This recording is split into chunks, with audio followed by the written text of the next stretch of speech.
பிரம்மத்தை அறிந்தவன் பிரம்மமாகிறான் அப்படின்னு ஒரு பெரியவர் பேசினார் ஒரு கோவில்ல. தைத்திரிய உபனிஷத்து அப்படி சொல்லுதான். இதை கேட்கும் பொழுது நமக்கு ஒரு சந்தேகம் வரும். அது எப்படி? பிரம்மத்தை அறிந்தவன் பிரம்மம் ஆகிறான்னா, சிங்கத்தை அறிந்தவன் சிங்கம் ஆகிறானா, தோசையை அறிந்தவன் தோசை ஆகிறானா? இப்படிப்பட்ட சந்தேகம் நமக்கு வர்றதுல ஒன்றும் ஆச்சரியம் இல்லை. இது இயற்கை. இதுக்கும் அந்த பெரியவரே பதில் சொல்றார். சிங்கம் வேற, நாம வேற. அதனால சிங்கத்தை அறிந்தவன் சிங்கம் ஆக மாட்டான். ஆனா பிரம்மம் வேற, நாம வேற இல்லை. அதனால பிரம்மத்தை அறிந்தவன் பிரம்மமாகிறான் அப்படிங்கிறது அவரோட விளக்கம். மனிதன் அவன்தான் தான் பிரம்மங்கிறது தெரியாதனால தான் அதை வேற எங்கேயோ தேடிட்டு இருக்கிறான். கடைசியில் அது தான் தாங்கிறது புரிஞ்சுக்கிற பொழுது அவன் பிரம்மம் ஆயிடுறான். இதை விளக்கறதுக்கு ஒரு உபநிஷத்து கதையே இருக்கு. நமக்கு தெரிஞ்ச கதை தான், ஆனால் அதை வேற விதமான அர்த்தத்தில் விளையாட்டாக சொல்லிட்டு இருக்கிறோம். ஒரு சமயம் ஒரு 10 நண்பர்கள் ஒரு காட்டு வழியாக போயிட்டு இருக்கிறாங்க. குறுக்க ஒரு நதி, அதை கடந்து அடுத்த பக்கம் போகணும். எல்லாரும் ஒரு வழியாக கடந்து அடுத்த கரைக்கு போய் சேர்ந்துட்டாங்க. அங்கே போய் சேர்ந்ததுக்கு அப்புறம் எல்லாரும் பத்திரமா வந்து சேர்ந்துட்டோமா அப்படின்னு தெரிஞ்சுக்கிறதுக்காக எண்ணி பார்க்குறான் அந்த கூட்டத்து தலைவன். அவங்க மொத்தம் 10 பேர். ஆனால் அவன் எண்ணி பார்க்குறப்போ 9 தான் வருது. ஏன்னா அவன் தன்னை விட்டுட்டான். எதிரில் நிற்கிறவங்கள மட்டுமே எண்றான். ஐயோ 10வது ஆள் எங்கேங்கிறான், பதறான். சரி நீ இரு, நான் எண்ணி பார்க்குறேன்னு சொல்லிவிட்டு இன்னொருத்தன் வந்து எண்றான். அவனும் தன்னை விட்டுட்டு எண்றான். 9 தான் வருது. எல்லாரும் கொய்யோ முறையோன்னு கத்த ஆரம்பிச்சிட்டாங்க. அந்த சமயத்தில் ஒரு பெரியவர் அந்த பக்கமாக வர்றார். என்ன விஷயம்னு விசாரிக்கிறார். 10வது ஆளை 6 அடிச்சுட்டு போட்டுது அப்படின்னு சொல்லி இவங்க அழறாங்க. சரி அழாதீங்க அப்படின்னு சொல்லி அந்த தலைவனை பார்த்து இப்படி வாங்குறார். வர்றான். இப்போ எனக்கு முன்னாடி ஒரு தரம் எண்ணு பார்க்கலாம்ங்கிறார். 1 2 3ன்னு ஆரம்பித்து 9ல் வந்து முடிக்கிறான். உடனே பெரியவர் நீ தான் அந்த 10வது ஆள் அப்படிங்கிறார். இது உண்மை. நாம தான் அது. நாம தான் நம்மளை வேற எங்கேயோ தேடிட்டு இருக்கிறோம். நாம எங்கேயோ தேடிட்டு இருக்கிறோமே, அந்த பிரம்மம் நாம தான். இப்படி ஒரு பெரிய உண்மையை விளக்கறதுக்காக தான் அப்படி ஒரு கதை சொல்லப்பட்டது. ஆனால் அதை வந்து நாம் வேற விதமாக வேடிக்கையாக உபயோகப்படுத்திக்கிட்டு இருக்கிறோம். எப்படி தெரியுமா? ஒரு ஆத்தங்கரையில் ஒரு 10 பேர் முழிச்சுக்கிட்டே நின்றுக்கிட்டு இருந்தாங்களாம். அந்த பக்கமாக வந்த ஒருத்தன் ஏன் இப்படி முழிச்சுக்கிட்டு நிற்கிறீங்கன்னு கேட்டிருக்கிறான். எங்களுக்கு நீச்சல் தெரியாது, நாங்கள்லாம் அடுத்த கரைக்கு போய் சேரணும் அப்படின்னு நாங்களாம். சரி நாங்கள் விட்டுட்டு போய் விடுறேன். எல்லாரும் அக்கறைக்கு போய் சேர்ந்த உடனே ஆளுக்கு ₹1 வீதமாக மொத்தம் ₹10 எனக்கு கொடுக்கணும் அப்படின்னு இருக்கான் இவன். சரின்னு ஒத்துக்கிட்டாங்க. இவன் ஒவ்வொருத்தராக கையை பிடிச்சி மெதுவாக ஆற்றுல இறக்கி அழைச்சிட்டு போயிட்டான். 9 பேரை கரை சேர்த்துட்டான். 10வது ஆள் பாதி ஆற்றுல போயிட்டு இருக்கிறப்போ திடீர்னு வெள்ளம் வந்துட்டுது. புடி நழுவி போச்சு. கையை விட்டுட்டான். வெள்ளம் அடிச்சிட்டு போட்டுது. அழைச்சிட்டு வந்தவன் நீச்சல் அடித்து தட்டு தடுமாறி கரைக்கு வந்து சேர்ந்துட்டான். கரையில் இருந்தவங்களுக்கு இந்த விஷயம் தெரியாது. இருந்தாலும் இவன் உடம்பு பூரா நனைஞ்சி கொஞ்சம் அதிகமாக மூச்சு வாங்க நின்றுக்கிட்டு இருந்தானா, ஏங்க ஏன் இப்படி மூச்சு வாங்குது, என்ன விஷயம் அப்படின்னு கேட்டாங்களாம். அதுக்கு இவன் கொஞ்சமாக அலட்டிக்காம சொன்னானா, வேற ஒன்றும் இல்லை, நீங்கள் கொடுக்க வேண்டிய ₹10ல் ₹1 குறைஞ்சி போச்சு அவ்வளவுதான் அப்படின்னானா. ஒருத்தரை பார்த்து உன்னுடைய நண்பர்கள் யார் அப்படின்னு ஒரு கேள்வி கேட்டு பாருங்க. கொஞ்சம் யோசிச்சு யோசிச்சு பதில் சொல்லுவாங்க.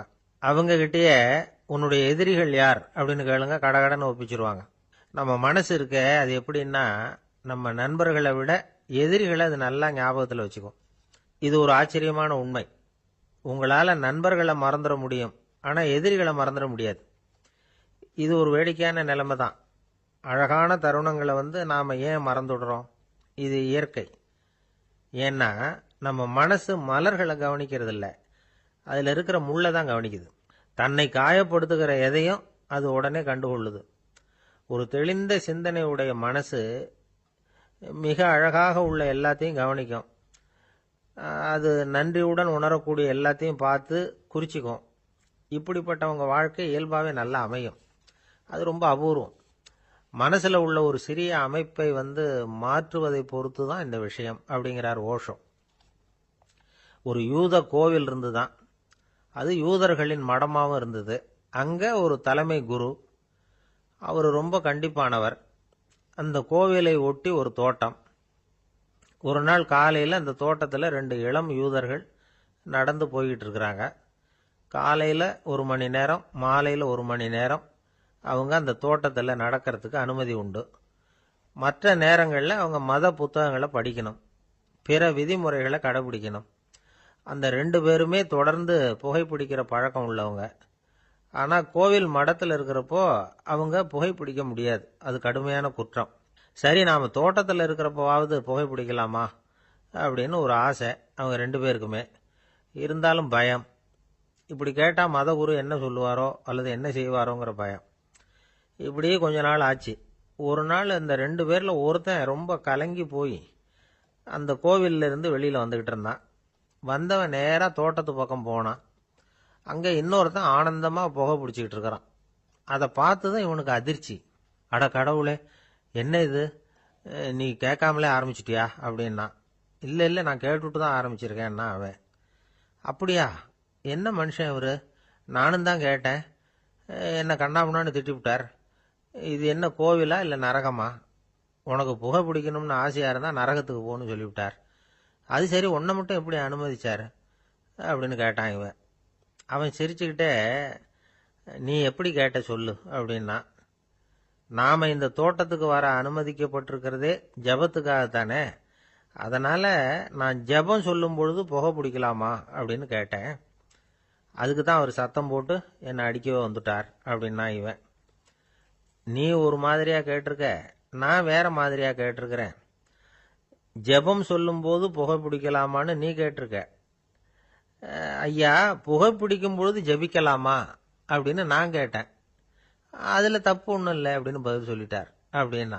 ஒரு சிறிய மாற்றம்தான், அது மிகப்பெரிய மாறுதலை ஏற்படுத்தி விட்டது. மனசு நல்ல விதமாக சிந்திக்க ஆரம்பிச்சுட்டுதுன்னா மகிழ்ச்சிக்கு பஞ்சம் இல்லை. ஒரு கஞ்சன் ஆற்றுல விழுந்துட்டான். வெள்ளத்தில் தத்தளிச்சுக்கிட்டு இருக்கிறான். கரையில் நின்ன ஒருத்தர், உன் கையை கொண்டா இப்படி பிடிச்சி இழுத்து கரையில் சேர்த்து விடுறேன்னார். எதையும் கொடுத்து பழக்கம் இல்லாத அவன் கையையும் கொடுக்க மாட்டேன்னுட்டான். இவர் பார்த்தார். உன் கையை கொடுன்னு சொல்றதுக்கு பதிலாக நான் என் கையை கொடுக்குறேன் பிடிச்சிக்கோ அப்படின்னார். அவன் கப்புன்னு பிடிச்சிக்கிட்டான், இழுத்து கரையில் போட்டார். ஒரு தந்தை தன்னோட பிள்ளைய ரொம்ப தைரியசாலியாக வளர்க்கணும்னு ஆசைப்பட்டார். அதுக்காக அவனை கூப்பிட்டு உட்கார வச்சு இப்படி உபதேசம் பண்ணார். இதை பாருப்பா, நான் உன்னாட்டம் இருக்கிறப்போலாம் எதுக்கும் பயப்பட மாட்டேன், ரொம்ப துணிச்சலாக இருப்பேன். ஒரு நாள் ஒரு அப்பாவி எலிய ஒரு பூனை துரத்திட்டு ஓடிச்சு. நான் உடனே என்ன செஞ்சேன் தெரியுமா?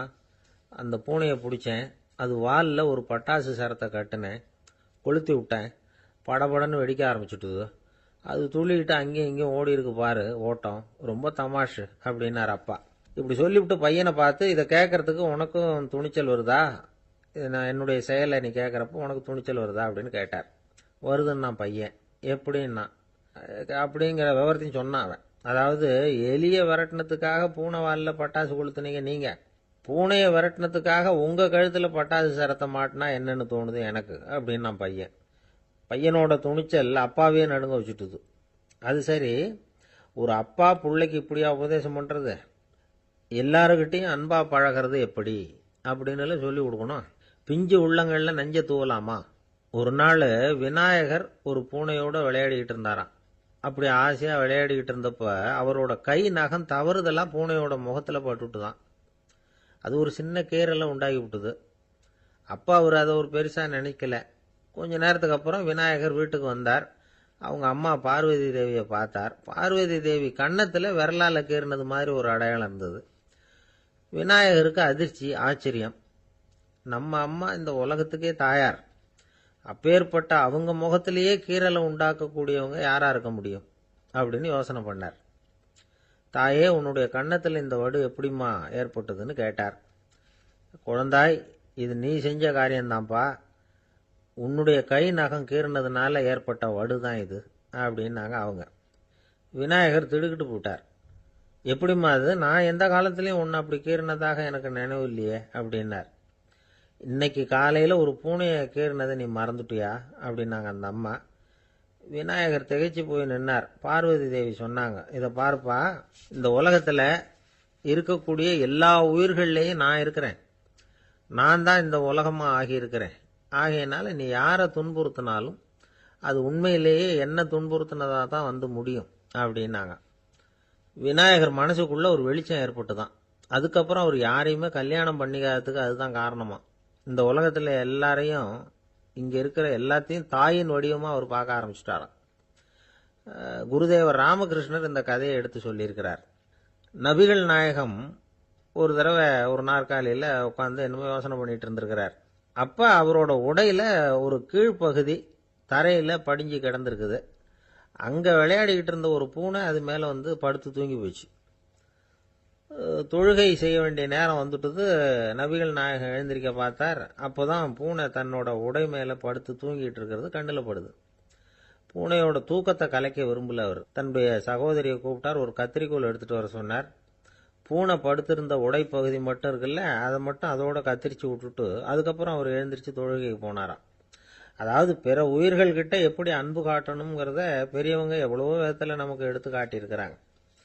இருந்தாலும் எத்தனை பேர் மனசில் அதெல்லாம் உரைச்சிருக்குது. நாமளும் நம்ம ட்ரெஸ்ஸு மேலே ஒரு பூனை படுத்திருந்தா ஒரு கத்திரிக்கோலை தான் தேடுவோம், எடுத்துகிட்டு வர சொல்லுவோம். துணியை வெட்டுறதுக்கு பதிலாக இல்லை அதோட வாழை வெட்டினா என்ன அப்படின்னு தோணும். ஒரு ஆள் ரொம்ப பிரியமாக ஒரு பூனையை ஆற்றுல குளிப்பாட்டிக்கிட்டு இருந்தானா. எப்படி? அந்த பூனையை ஆற்று தண்ணியில் அமுக்கி அமுக்கி குளிப்பாட்டிக்கிட்டு இருக்கிறான். அந்த வழியாக போன பெரியவர் ஒருத்தர் இதை பார்த்தார். இதை பார்ப்பா, பூனையை அது மாதிரி ஆற்று தண்ணியில் அமுக்கி குளிப்பாட்டாத, மூச்சு திணறி செத்து போடும் அப்படின்னு அட்வைஸ் பண்ணார். நீ போய் அவன் வேலையை பார்த்துக்கிட்டு, எனக்கு எல்லாம் தெரியும்னா இவன். சரின்னு அவர் போயிட்டார். கொஞ்ச நேரம் கழித்து அவரே அந்த வழியாக திரும்பி வந்துக்கிட்டு இருந்தார். ஆற்றுல பூனையை குளிப்பாட்டிக்கிட்டு இருந்தவன் அழுதுகிட்டு உட்காந்துருக்கிறான். பக்கத்தில் அந்த பூனை செத்து கிடக்குது. இதை பார்த்தார் பெரியவர். நான் தான் அப்போவே சொன்னேனே அந்த பூனையை ஆற்றுல நினைக்காதேன்னு, அதை கேட்டிருந்தா இப்படி ஆயிருக்குமா அப்படின்னார். அந்த ஆள் கோபமாக இவரை முறைச்சி பார்த்தான். அட போய்யா, இந்த பூனை ஆற்றுல குளித்ததுனால ஒன்றும் செத்து போகல, குளித்ததுக்கு அப்புறம் அதோட உடம்பு ஈரமாக இருக்குதுன்னு அதை புழிஞ்சேன், அதனால தான் இப்படி ஆயிட்டுது அப்படின்னு நானாம். உலகத்தில் எது எதுக்கும் ஆராய்ச்சி கூடங்கள் இருக்குது இல்லை, அது மாதிரி தூக்கத்தை பற்றி ஆராய்ச்சி பண்ணுறதுக்கு ஒரு ஆராய்ச்சி கூடம் இருக்குது. அப்படி ஆராய்ச்சி பண்ணணும்னா அதுக்கு மூழ்கிக்கிட்டு இருக்கணும்ல. அதனால தான் அந்த ஆராய்ச்சி கூடம் இங்கே இல்லை. அமெரிக்காவில் பாஸ்டன் பல்கலைக்கழக மருத்துவமனையில் அது இருக்குது. அங்கே தூக்கத்தை பற்றி பலவிதமான ஆராய்ச்சிகள் பண்ணிகிட்டு இருக்கிறாங்க. அந்த ஆராய்ச்சி கூடத்தில் இயக்குனராக இருக்கிற ஒரு நிபுணர் அவர் என்ன சொல்கிறார் தெரியுமா? உங்களுக்கு தூக்கம் வரலையா, நீங்கள் நல்லா தூங்கிறதுக்கு தாராளமாக சில யோசனைகளை என்னால் சொல்ல முடியும் அப்படிங்கிறார். யோசனை தானே, காசா பணமாக கேட்டு வச்சுக்கலாமே. உணவு, மனநிலை, தூங்கும் இடத்தோட சூழ்நிலை, படுக்கைக்கு செல்றப்போ உள்ள பழக்க வழக்கங்கள், இது காரணமாக ஒருத்தருக்கு தூக்கம் வராமல் போகலாம். தூக்கம் வராததுக்கு இதுதான் காரணம்னா அதையெல்லாம் சுலபமாக கட்டுப்படுத்தலாங்கிறார் அவர். தூக்கத்தை வரவழைக்கக்கூடிய ஒரு நல்ல மருந்து உடற்பயிற்சி. ஆனால் ஒன்று, படுக்க போகிற நேரத்தில் இது மாதிரி உடற்பயிற்சிகள் எல்லாம் செய்யக்கூடாது. கொஞ்சம் முன்னாடி பகல்லையே இந்த பயிற்சிகளை செய்கிறது நல்லது. தூக்கம் வராமல் அவதிப்படுறவங்க பிற்பகல் நேரங்களில் காஃபி, டீ இது மாதிரி பானங்களை சாப்பிடக்கூடாது. மது அருந்துறது கூட தூக்கத்தை பாதிக்கும். வெது வெதுப்பான நீரில் குளிக்கிறது, தியானத்தில் ஈடுபடுறது, ஓய்வாக இருக்கிறது, படுக்கிறது, அதாவது படுக்கிறதுக்கு முன்னாடி ஒரு குவளை பால் சாப்பிட்றது, இதெல்லாம் தூக்கத்தை வரவழைக்கிறது ரொம்ப உதவியாக இருக்கும். இன்னொரு விஷயம் என்னென்னா, தூங்கி ஆகணுமேங்கிற கவலை வேண்டியதில்லை. அப்படி நினச்சி கவலைப்படுறதை விட்டுடணும். தூக்கம் வரலையா, உடனே படுக்கையை விட்டு எழுந்திருக்க வேண்டியது. வெளியில் வாங்க, வேறு ஏதாவது வேலையில் ஈடுபடுங்க, கொஞ்ச நேரம் உலாவுங்க, அல்லது ஏதாவது ஒரு புஸ்தகத்தை எடுத்து படிங்க. களைப்பு ஏற்பட்டால் மறுபடியும் படுக்கைக்கு போங்க, தூக்கம் தானே வந்துடும். ஒரு விஷயத்தை மட்டும் நல்லா ஞாபகத்தில் வச்சுக்கணும். படுக்கைக்கு போகிறப்போ உங்கள் மற்ற எல்லா பிரச்சனைகளையும் மறந்துடணும். அது எப்படி சார் முடியும், அந்த நேரம் தானே எல்லா பிரச்சனையும் வரிசையாக ஞாபகத்துக்கு வருது அப்படின்னு நாம் நினைக்கலாம். ஆனால் பழக்கத்தில் அதை நாம் மாற்றிக்க முடியும். கொஞ்சம் முயற்சி பண்ணணும், அவ்வளோதான். இது எல்லாமே ஆராய்ச்சி பண்ணி பார்த்துட்டு அந்த நிபுணர் சொல்கிற கருத்து தான். இன்னொரு விஷயமும் அவர் சொல்கிறார். அது என்னென்னா, உடல் கோளாறு காரணமாக தூக்கம் வராமல் அவதிப்படுறவங்களுக்கெல்லாம் இந்த யோசனைகள் சரியாக வராது அப்படிங்கிறார். அதுக்கெல்லாம் மருத்துவ சிகிச்சை கொடுத்து தான் சரி பண்ணணும். சில பேருக்கு நடு ராத்திரியில் மூச்சு திணறல் ஏற்பட்டு தூக்கம் வராமல் போயிடும். ஊரெல்லாம் தூங்குறப்ப தான் மட்டும் தூங்காமல் மூழ்கிட்டு இருக்கிறது, ஊரெல்லாம் மூழ்கிட்டு இருக்கிறப்போ தான் மட்டும் தூங்குறது, இது மாதிரி கோளாறுகளால் சில பேர் பாதிக்கப்படலாம். காலு தசை முறுக்கிக்கிறதுனால சில பேருக்கு அடிக்கடி விழிப்பு வரலாம். மன அழற்சி காரணமாக சில பேருக்கு தூக்கம் வராது. இது மாதிரி கோளாறுகளுக்கெல்லாம் அதுக்கு தகுந்த மாதிரி சிகிச்சை கொடுத்து தான் சரி பண்ண வேண்டியிருக்கும். எந்த கோளாறும் இல்லாமல் தூக்கம் வரலைன்னா ஆரம்பத்தில் சொன்ன முறைகளை கடைபிடிச்சு பார்க்கலாம். தூக்கம் வந்ததுன்னா யோசனை சொன்ன அந்த நிபுணருக்கு நன்றி சொல்லலாம். ஒருத்தர், ஏன் சார் பஸ்ஸில் தூங்குறது கெட்ட பழக்கமானு கேட்டார். இல்லையே, நான் கூட பஸ்ஸில் போகிறப்ப தூங்கிட்டு தானே போவேன் அப்படின்னார் இன்னொருத்தர். அப்புறம் ஏன் என்ன டிரைவர் வேலை வேணாம்னு வீட்டுக்கு அனுப்பி வச்சுட்டாங்க அப்படின்னாராம் அவர். ஏங்க எங்கே போயிட்டு வரீங்க அப்படின்னு கேட்டேன் எனக்கு வேண்டப்பட்ட ஒருத்தரை பார்த்து. ஆஸ்பத்திரிக்குன்னார். எந்த ஆஸ்பத்திரிக்குன்ன? மாட்டு ஆஸ்பத்திரிக்குன்னார். என்ன விஷயம்னு? மாமனாருக்கு உடம்பு சரியில்லை, அதுதான் மாட்டு ஆஸ்பத்திரிக்கு போயிட்டு வரேன்னார். அட பாவி, அதுக்கு அந்த ஆஸ்பத்திரிக்கா போவாங்க அப்படின்னு ஆச்சரியமா. அட அது இல்லைப்பா, முதல்ல எங்கள் குடும்ப டாக்டர் தான் தேடிக்கிட்டு போனேன். அவர் அந்த நேரத்தில் அவர் வளர்க்குற நாய்க்குட்டிக்கு உடம்பு சரியில்லைன்னு சொல்லி அதை தூக்கிக்கிட்டு மாட்டு ஆஸ்பத்திரிக்கு போயிட்டாராம் சொன்னாங்க. அதனால் அங்கே போய் அவரை சந்தித்து விஷயத்தை சொல்லிவிட்டு வர்றேன்னார். அப்புறம் தான் எனக்கு கொஞ்சம் நிம்மதியாக இருந்தது. பொதுவாக நமக்கு தெரிஞ்ச வரையில் டாக்டர்கள் 2 வகை. நமக்கு வைத்தியம் பண்ணுற டாக்டர்கள் ஒரு வகை, நம்மக்கிட்ட இருக்கிற ஆடு மாடு கோழிக்கு வைத்தியம் பண்ணுற டாக்டர்கள் ஒரு வகை. இப்போ தான் எனக்கு தெரியும் இன்னொரு வகையான டாக்டர்களும் உண்டுங்கிறது. அது யாருன்னா பூச்சிகளுக்கு வைத்தியம் பண்ணுற டாக்டர்கள், அதாவது பூச்சி டாக்டர்கள். வெளிநாடுகளில் அப்படிலாம் கூட சில பேர் இருக்கிறாங்க. பிரிட்டனில் யார்க்ஷயர் வட்டாரத்தில் ராதர்ஹாம் அப்படின்னு ஒரு ஊர். அங்கே ஒரு விலங்கியல் மருத்துவர், பேர் டாக்டர் லான்ஸ் ஜெப்சன். அவர் ஆஸ்பத்திரி வாசலில் பார்த்தீங்கன்னா தினமும் நிறைய பேர் நின்றுக்கிட்டு இருப்பாங்க. கையில் கண்ணாடி குடுவை, தகர டப்பா இப்படி ஏதாவது இருக்கும். அதுக்குள்ளே ஏதாவது பூச்சிகள் இருக்கும். அதுக்கு வைத்தியம் பண்ணுறதுக்காக வந்தவங்க தான் அவங்கெல்லாம். சிலந்தி பூச்சி, பல்லி, தேளு, பாம்பு இப்படி ஏதாவது இருக்கும். பொழுதுபோக்காக சில பேர் நாய், பூனை, கிளி, மைனா, புறா இப்படி ஏதாவது வளர்க்குறாங்கல்ல, அது மாதிரி இப்போல்லாம் தேளு, பல்லி, பாம்பு, பூச்சி இதையெல்லாம் வளர்க்க ஆரம்பிச்சிட்டாங்களாம். இது ஒரு புது ஃபேஷன். இப்போ கூண்டுக்குள்ளே டப்பாக்குள்ளே போட்டு வளர்க்குறது, அதுக்கு ஏதாவது நோய் வந்துட்டுதுன்னா வைத்தியம் பண்ணுறதுக்கு டாக்டர்கிட்ட வந்துட வேண்டியது, இப்படி இந்த பழக்கம்லாம் நிறையா வந்துட்டுது. ரத்தம் உறிஞ்சிற அட்டைகள் கூட இவங்ககிட்ட வைத்தியத்துக்கு வருதான். சிலந்திகளில் செங்கால் சிலந்தின்னு ஒரு வகை. மத்திய அமெரிக்க காடுகளில் இது அதிகம். சிலந்திகள்லேயே ரொம்ப விலை உசந்தது இந்த ரகம்தான். கால்களில் சிவப்பு கோடுகள் இருக்கும். இந்த இனம் இப்போ குறைஞ்சிக்கிட்டே வர்றதுனால சர்வதேச விதிகளின்படி இவற்றின் ஏற்றுமதி இறக்குமதிக்கு தடை விதிக்கப்பட்டிருக்குது. அதனால் இதை வளர்க்குறவங்க வீட்டுக்குள்ளேயே இனவிருத்தி மூலமாக பெருக்கி விற்பனை பண்ணிட்டு வராங்களாம். அந்த வகை சிலந்திகள் தான் இப்போ வைத்தியத்துக்கு அதிகமாக வருதான். சரி, இதுக்கெல்லாம் எப்படி வைத்தியம் பண்ணுறாங்க? முதல்ல அதை குளிர்பதன பெட்டியின் வழுவழுப்பான சுவரில் விட்ட உடனே அதெல்லாம் மெதுவாக இறங்கி வரும். அப்போ அதன் நோயை கண்டுபிடிக்கிறது சுலபம். அப்புறம் அதுக்கு கிருமிகளை கொல்லக்கூடிய மருந்துகளையோ வலி நிவாரண மருந்துகளையோ கொடுப்பாங்க. கால் உடைஞ்ச சிலந்திகளுக்கு பசையை கொண்டு ஆப்ரேஷன் பண்ணுவாங்க. சில சிலந்திகளுக்கு உடைஞ்ச காலை எடுத்துட்டா புதிய கால் வளர்ந்துடும். சிலந்திகளை மனிதர்கள் கையில் எடுக்கிறப்போ அது பயந்து போய் கீழே குதிக்குது. அதனால் கால் உடஞ்சி விடுது, இல்லைன்னா வயிறு சேதமடையுது. அந்த நிலைமையில் வர்ற சிலந்திகளுக்கு மயக்க மருந்து கொடுத்து ஆப்ரேஷன்லாம் கூட பண்ணுறாங்களாம். பார்த்தீங்களா பூச்சிகளுக்கு வந்த வாழ்வே. நம்ம ஊர்லேயும் வீடுகளில் பூச்சிகள் வளர்க்குறது உண்டு. ஒருத்தர் வந்தார், எனக்கு 3000 கரப்பாம்பூச்சி அவசரமாக தேவைப்படுது, எங்கே கிடைக்கும்னு கேட்டார். கரப்பாம்பூச்சியா, அது என்னத்துக்குன்னு கேட்டோம். அது வேற ஒன்றும் இல்லை, நான் குடியிருக்கிற வாடகை வீட்டை காலி பண்ண போகிறேன். வீட்டு சொந்தக்காரர் என்ன சொல்கிறாருன்னா, இந்த வீட்டுக்கு நான் குடி வந்தப்போ எப்படி இருந்ததோ அதே நிலைமையில் விட்டுட்டு போகணும்னு வீட்டுக்காரர் சொல்லியிருக்கிறார், அதனால தான் கேட்டேன் அப்படின்னார். ஒருத்தர் அவசரமாக போய்கிட்டு இருந்தார். எங்கே போய்கிட்டு இருக்கீங்க அப்படின்னு கேட்டார் ஒரு பெரியவர். கடைக்கு போகிறேன் சார், சாமான் வாங்கிறதுக்கு அப்படின்னார். அங்கே போகிறதுக்கு முன்னாடி தெரிஞ்சிக்க வேண்டியதெல்லாம் தெரிஞ்சுக்கிட்டீங்களா அப்படின்னு கேட்டார் பெரியவர். கடைக்கு போய் காசை கொடுத்து ஒரு பொருளை வாங்கிட்டு வரப்போகிறோம், இதில் தெரிஞ்சிக்க வேண்டியது என்ன இருக்குது அப்படின்னார் அலட்சியமாக. இப்போ அந்த பெரியவர் பேச ஆரம்பித்தார். இந்த உலகத்தில் எந்த ஒரு செயலில் இறங்குறப்போவும் நாம் நல்லா ஆலோசனை பண்ண வேண்டிய விஷயம் 5 அப்படின்னார். உதாரணமாக, ஒருத்தன் கடைக்கு போய் ஏதோ ஒரு பொருளை வாங்கிட்டு வர போகிறான்னு வச்சுக்கோங்களேன். அப்போ கூட அவன் 5 விஷயங்களை பற்றி தெரிஞ்சுக்க வேண்டியிருக்குது அப்படிங்கிறார் அவர். முதல்ல அந்த பொருள் எப்படிப்பட்டது அப்படிங்கிறத தெரிஞ்சுக்கணும். ரெண்டாவதா தன்னை பற்றியும் தெரிஞ்சுக்கணும். அப்போ தான் அந்த பொருள் தனக்கு தேவையா இல்லையா அப்படிங்கிறத புரிஞ்சுக்க முடியும். மூணாவதாக தெரிஞ்சுக்க வேண்டியது ஒன்று இருக்குது. அது என்னன்னா, அந்த பொருளை அடையறதுக்கு வழி என்ன அப்படிங்கிறத தெரிஞ்சுக்கணும். அதாவது எவ்வளவு பணம் கொடுத்தா அது கிடைக்கும், இது மாதிரியான விஷயங்கள். நாலாவதா அந்த பொருளை அடையிறது மூலமாக நாம் அடையக்கூடிய பயன் என்ன அப்படிங்கிறதையும் உணரணும். அஞ்சாவது, அந்த பொருளை அடையிறதுல இருக்கக்கூடிய தடை எது அப்படிங்கிறதையும் நாம் தெரிஞ்சுக்கணும். பெரியவர் பேசுறது ஏதோ தத்துவம் மாதிரி தெரியுது இல்லையா? தத்துவம்தான். அதாவது இப்படி உலகியல் வாழ்க்கையில் சின்ன சின்ன விஷயங்கள்லேயே நாம் 5 விஷயங்களை தெரிஞ்சுக்க வேண்டியிருக்குது. அது ரொம்ப அவசியமாக இருக்குது. பேரின்ப நிலைன்னு சொல்கிறாங்கல்ல, அது மாதிரி பெரிய சமாச்சாரங்கள்லேயும் இந்த 5 விஷயங்களை நாம் தெரிஞ்சுக்க வேண்டியிருக்குது. அதுக்கு பேர் என்னன்னா அர்த்த பஞ்சகம். வைணவ சமயத்தில் அர்த்த பஞ்சகம்ங்கிறது ரொம்ப பெரிய விஷயம். கடைக்கு போகிறது மாதிரி கடவுளை பார்க்க போகிறப்பவும் நாம் 5 விஷயங்களை தெரிஞ்சுக்கணுமா. முதல்ல பரம்பொருள் அப்படிங்கிறது என்ன, அதோட தன்மைகள் என்ன, இதை தெரிஞ்சுக்கணும். இதுக்கு பேர் என்னன்னா பரமாத்ம ஸ்வரூபம் அப்படின்னு பேர். ரெண்டாவது நாம யாரு, நம்மோட தன்மை என்ன அப்படிங்கிறத தெரிஞ்சுக்கணும்.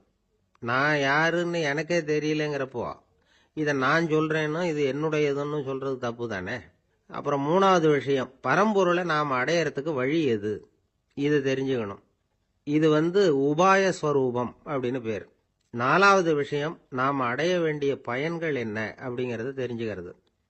இதுக்கு புருஷார்த்தம் அப்படின்னு பேர். அஞ்சாவது, அந்த பயனை அடைய விடாமல் தடுக்கிற தடைகள் யாவை அப்படிங்கறது தெரிஞ்சுக்கிறது. இது விரோதி ஸ்வரூபம். இதைத்தான் தடையியல் அப்படின்னு சொல்றாங்க. அதாவது பரமாத்மாவை பற்றிய அறிவு, ஜீவாத்மாவை பற்றிய அறிவு, உபாயம் பற்றிய அறிவு, புருஷார்த்தம் பற்றிய அறிவு, இந்த 4 அறிவுக்கும் எதிரடையா, அதாவது அதையெல்லாம் தப்பா புரிஞ்சுக்கிறதால உண்டாகக்கூடிய அறிவு விரோதி ஸ்வரூபம். என்ன இது தகவல்ல ஏதாவது கதை சொல்லுவீங்கன்னு பார்த்தா ஏதோ தத்துவம் பேசிக்கிட்டு இருக்கிறீங்களே அப்படின்னு நினைக்கலாம். இதுவும் தெரிஞ்சுக்க வேண்டிய ஒரு பெரிய விஷயம்தான். காதில் போட்டு வச்சா எப்போவாவது உபயோகப்படும். என்னுடைய நண்பர் ஒருத்தர் ஒரு நாள் என்கிட்ட சொன்னார், சார் அடுத்த மாதம் தஞ்சாவூரில் ஒரு கல்யாணம், போகிறதா வேண்டாமா அப்படின்னு ஒரே குழப்பமா இருக்கு அப்படின்னார். நான் உடனே இந்த அர்த்த பஞ்சக உபதேசம் பண்ண ஆரம்பித்தேன். அவர் எல்லாத்தையும் பொறுமையாக கேட்டுவிட்டு, சரி சார் நான் போகிறதுன்னு முடிவு பண்ணிவிட்டேன்னார். எப்படி இந்த முடிவுக்கு வந்தீங்க அப்படின்னு கேட்டேன். அவர் சொன்னார், சார் அந்த 2வது பாயிண்ட் ஒன்று சொன்னீங்களே, அதை புரிஞ்சுக்கிட்டதுக்கு அப்புறம்தான் இந்த முடிவுக்கு வந்தேன் அப்படின்னார். என்ன 2வது பாயிண்ட்டுன்னு? அதாவது தன்னை பற்றி புரிஞ்சுக்கணும் அப்படின்னு சொன்னீங்க. உடனே என்னை பற்றி புரிஞ்சுக்கிட்டேன், நான் யாருங்கிறது எனக்கு தெரிஞ்சுது, உடனே போகிறது தான் நல்லதுன்னு முடிவு பண்ணிவிட்டேன்னார். நீங்கள் யாருன்னு கேட்டேன். நான் தான் சார் அந்த கல்யாணத்தில் தாலி கட்ட வேண்டிய மாப்பிள்ளை அப்படின்னார். ஒரு ஆள் ராமகிருஷ்ணரை தேடி வந்தான். அவன் கையில் 1000 பொற்காசுகள் வச்சுருந்தான். அதை அவர்கிட்ட கொடுத்து இதை ஏற்றுக்கணும் அப்படின்னு ரொம்ப பணிவாக கேட்டுக்கிட்டான்.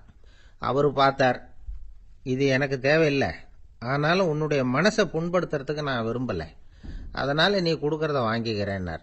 வாங்கிக்கிட்டார். அப்புறம் கேட்டார், இதை பாரு, இனிமேல் இதெல்லாம் என்னுடையது தானே அப்படின்னார். ஆமாம், அதையெல்லாம் நான் உங்களுக்கே கொடுத்துட்டேன் அவன். சரி, இப்போ நீ எனக்காக ஒரு காரியம் பண்ணணும்னார். என்ன செய்யணும்னு சொல்லுங்கன்னா, இந்த நாணயங்களையெல்லாம் எடுத்துக்கிட்டு போய் கங்கை நதியில் எரிஞ்சிட்டு வா அப்படின்னார். இவனுக்கு அதிர்ச்சியாக போச்சு. என்ன பண்ணுறது, இனிமேல் அது முடியாதுன்னு சொல்ல முடியாது. ஏன்னா அந்த நாணயங்களையெல்லாம் அவருக்கே கொடுத்துட்டான். இனிமேல் அதெல்லாம் இவனுடையது இல்லை. பேசாமல் அவ்வளவே அள்ளிக்கிட்டு ஆத்தங்கரைக்கு போனான். போனவன் ரொம்ப நேரம் திரும்பியே வரல. ராமகிருஷ்ணருக்கு சந்தேகம், என்ன ஆச்சு அந்த மனுஷனுக்கு, காசுகளோட அந்த கங்கையில் குதிச்சுட்டானா, போகும்பொழுதே ஒரு மாதிரியாக தான் போனான், போய் என்னன்னு பார்த்துட்டு வாங்க அப்படின்னார். அங்கே இருந்த ஒருத்தர் ஓடி போய் பார்த்தார். அவர் போய் பார்க்கும்பொழுது அவன் அங்கேயே இருந்தான். அதுக்கப்புறம் அவர் திரும்பி வந்தார். விவரத்தை சொன்னார். அதாவது அவன் கங்கை கரையில் உட்காந்துக்கிட்டு ஒவ்வொரு நாணயமா 1 2ன்னு எண்ணி எண்ணி வீசிக்கிட்டு இருக்கிறான். அவனை சுற்றி ஒரு கும்பல் நின்றுக்கிட்டு அவனை தடுத்துக்கிட்டு இருக்குது அப்படின்னு விவரத்தை சொன்னார் போயிட்டு வந்தவர். இதை கேட்டதும் ராமகிருஷ்ணரே புறப்பட்டு அங்கே போனாராம். என்ன இப்படி பண்ணிட்டு இருக்கிற, நான் உன்னை அந்த நாணயங்களை கங்கையில் வீசி எறிய சொன்னேன், நீ ஏன் அதை எண்ணிக்கிட்டு இருக்கிற அப்படின்னார். பழக்கம்தான் காரணம், நான் ஒவ்வொரு நாளும் ஒவ்வொன்றா சேமித்து வச்சேன், இன்னைக்கு என்கிட்ட நிறைய இருக்குது, உங்களுக்கு ஒரு 1000 நாணயங்களை கொடுக்கணுங்கிறது என்னோட ஆசை அப்படின்னா. இப்போ ராமகிருஷ்ணர் சொன்னார், ஒரே நேரத்தில் எல்லாத்தையும் சம்பாதிச்சிருந்தா நீ எண்ணுறது பொருத்தமாக இருக்கும்.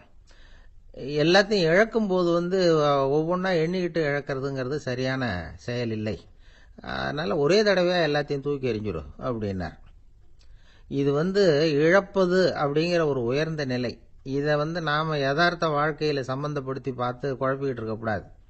இழக்கிறேன்னு சொல்லிக்கிட்டு இருக்கிற காசையெல்லாம் ஆற்றுலையும் குளத்துலையும் கொண்டு போய் எரிஞ்சிட்டு வாங்க அப்படின்னு உபதேசம் பண்ணுறதாக யாரும் நினச்சிடக்கூடாது. இதில் நாம் புரிஞ்சுக்க வேண்டியது என்னன்னா, எதையாவது ஒன்றை இன்னொருத்தருக்கு கொடுக்கணும் அப்படின்னு விருப்பப்பட்டா அதை மனப்பூர்வமாக கொடுத்துடணும். கொடுத்துட்டு அதையே நினச்சிக்கிட்டு இருக்கக்கூடாது. நம்மால் ஒருத்தர் ஒரு 100 ரூபாய் நோட்டை தன்னுடைய நண்பர் ஒருத்தர்கிட்ட கொடுத்து, இது உனக்கு தான் வச்சுக்கோ அப்படின்னார். அவர் பார்த்தார், இது இனிமேல் எனக்கு தானே சொந்தம் அப்படின்னார். ஆமான்னார் அவர். அப்படின்னா எனக்காக நீ ஒரு உதவி செய்யணும்னார். சொல்லுங்க செய்கிறேன்னார் அவர். இந்த 100 ரூபாய் நோட்டை தீ வச்சு கொளுத்தி விடுனார். இவர் அதிர்ச்சியாகி அவரை பார்த்தார். இப்போ அவர் சொன்னார், நீ எனக்கு அன்பாக கொடுத்தது இது, இந்த நோட்டு கள்ள நோட்டுங்கிறது எனக்கு முன்னாடியே தெரியும், சீக்கிரம் கொளுத்தி விடு, அதுதான் நம்ம 2 பேருக்குமே நல்லது அப்படின்னாராம் அவர். ஒரு ஊரில் ஒரு ஆள் இருந்தான். அவனுக்கு ஒரே ஒரு மகள். அவளை நல்ல இடத்துல கட்டி கொடுக்கணும்னு ஆசைப்பட்டான். அதுக்காக மாப்பிள்ளை தேடிட்டு இருந்தான். அவன் கொஞ்சம் வசதியான ஆள், அதனால் நிறைய பேர் வந்தாங்க. இருந்தாலும் ஒரு நல்ல குணமுள்ள மாப்பிள்ளையாக இருக்கணும் அவன் எதிர்பார்த்தான். அப்படி இருக்கணும்னு தொடர்ந்து முயற்சி பண்ணான். கடைசியாக ஒரு 3 பேர் கிடைச்சாங்க. அந்த 3 பேரில் யாரை தேர்ந்தெடுக்கிறது, இதுதான் அவனுக்கு வந்த குழப்பம். இந்த நிலைமையில் ஒரு பெரியவரை தேடி போனான். அவர்கிட்ட தன்னுடைய பிரச்சனையை சொன்னான். அவர் கொஞ்சம் யோசனை பண்ணார். அதுக்கப்புறம் 3 பேரையும் கூப்பிட்டார். இதை பாருங்கப்பா, உங்கள் 3 பேருக்கும் 3 மாத கால அவகாசம் தர்றேன். நீங்கள் இப்போ போகலாம். 3 மாதம் கழித்து திரும்பி வரலாம். அப்படி வரும்பொழுது இந்த 3 மாத காலத்தில் நீங்கள் செஞ்ச நல்ல காரியம் ஏதாவது ஒன்று சொல்லணும். அதை வச்சு உங்களில் ஒருத்தரை நாங்கள் தேர்ந்தெடுத்துக்கிறோம் அப்படின்னு சொன்னாராம். 3 பேரும் சரின்னு சொல்லிவிட்டு திரும்பி போயிட்டாங்க. 3 மாதம் ஆச்சு. அதுக்கப்புறம் ஒரு நாள் திரும்பி வந்தாங்க. அவர் அவங்கள கூப்பிட்டு உட்கார வச்சார். அப்புறம் கேட்டார், இப்போ சொல்லுங்கள், இந்த 3 மாத காலத்தில் நீங்கள் செஞ்சிருக்கிற ஏதாவது ஒரு நல்ல காரியத்தை சொல்லுங்க அப்படின்னார். முதல்ல ஒருத்தன் எழுந்திருச்சு நின்னான். ஐயா, எங்கள் அப்பா இறந்த பிறகு அவரோட கணக்கு வழக்குகளை எடுத்து பார்த்துக்கிட்டு இருந்தேன். அவர் ஒரு வியாபாரிகிட்ட 10,000 ரூபாய் கடன் வாங்கியிருக்கிறதாக எழுதியிருந்தார். அந்த வியாபாரியும் இப்போ உயிரோடு இல்லை. இருந்தாலும் அந்த வியாபாரியோட மகனை தேடி கண்டுபிடிச்சேன். கணக்கு புத்தகத்தை காட்டினேன். எங்கள் அப்பா உங்கள் அப்பா கிட்ட 10,000 ரூபாய் கடன் வாங்கியிருக்கிறதாக இதை எழுதியிருக்கிறார். அதனால் அதை திருப்பி கொடுக்கறதுக்காக வந்திருக்கிறேன். இந்தாங்க அந்த பணம் அப்படின்னு சொல்லி கொடுத்துட்டு வந்துட்டேன் அப்படின்னு நானும். இதை பெரியவர் கவனமாக கேட்டுக்கிட்டார். அதுக்கப்புறம் 2வது இளைஞன் எழுந்திருச்சான். ஐயா, நான் போன மாதம் ஒரு நாள் ராத்திரி வேளையில் ஒரு காட்டுப்பாதை வழியாக எங்கள் ஊருக்கு போய்கிட்டு இருந்தேன். அந்த சமயத்தில் அந்த வழியாக வந்துக்கிட்டு இருந்த ஒரு வழிப்போக்கர்கிட்ட 4-5 திருடர்கள் வம்பு வளர்த்து அவர்கிட்ட இருந்த பொருளை எல்லாம் கொள்ளையடிச்சிக்கிட்டு இருந்தாங்க. நான் உடனே ஒரு குச்சியை எடுத்துகிட்டு ஓடினேன். அந்த திருடர்களை அடித்து விரட்டினேன்.